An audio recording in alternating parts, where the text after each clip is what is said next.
Hi everyone, it's Nicole here with a quick update. So, I am on cycle 2 of trying to conceive, and this cycle was a bust. What can I say? I got all those OPKs and I did those tests, and you guys helped me out trying to figure out if they were positive or not.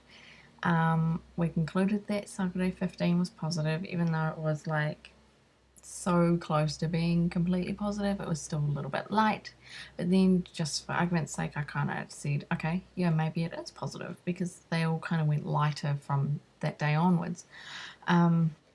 Well, I also got partial ferning the couple of days before or after as well of that test. I got partial ferning on my ovulation, my saliva ovulation test, and I also the past 3 days have had really tingly boobs, which is usually what happens to me after I ovulate. Last cycle I didn't get any tingly boobs at all, but this time I have. But my temperature just will not budge. It is not going up at all.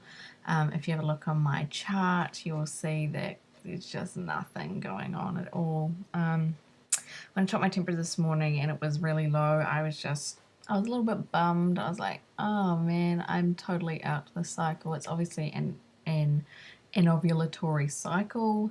Maybe I'm going to ovulate on cycle day 50. Who knows?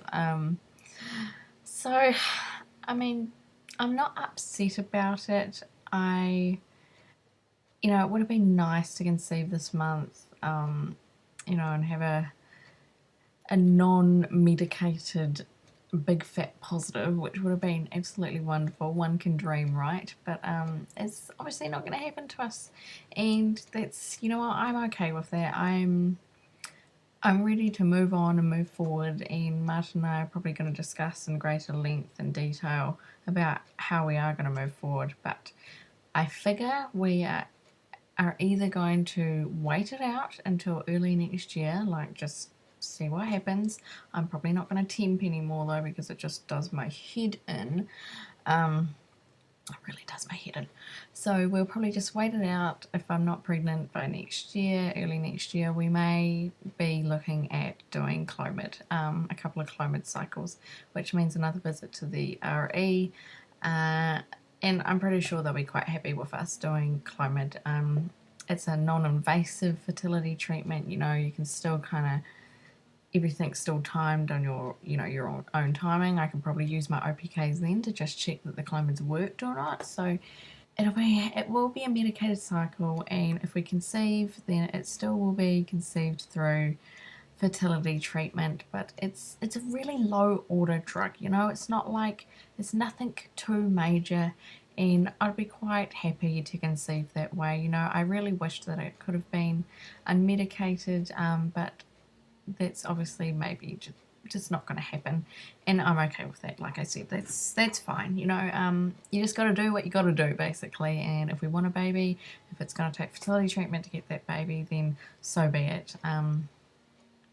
So that's kind of what's going on at the moment. My digital OPKs still have not arrived yet. I'm pretty sure they're still sitting in America, but that's okay as well, because obviously I'm not going to need them for a little while.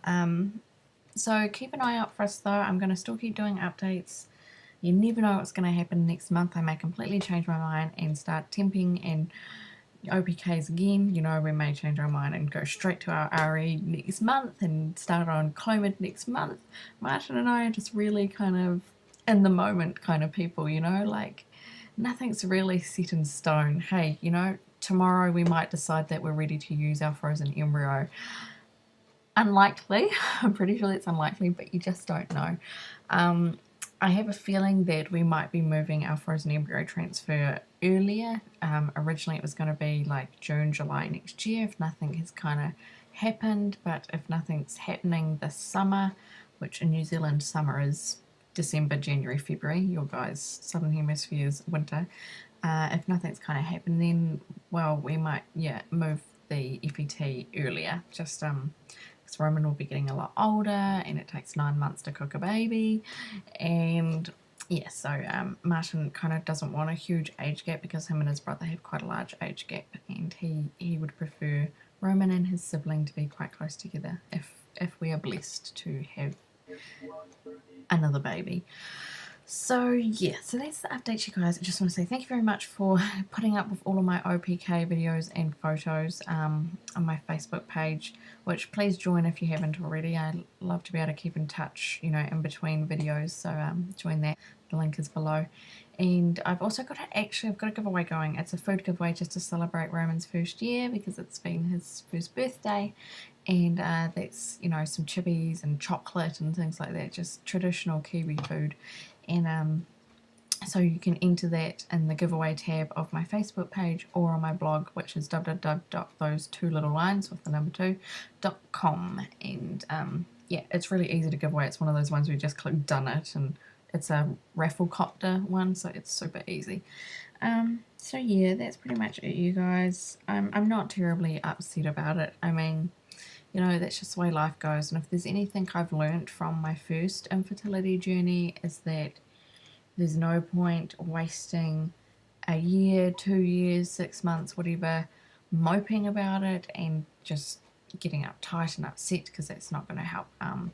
Because that's what happened in our first journey. Is just, I was just so desperate for a baby, which is, you know, fair enough when you're trying for your first, definitely.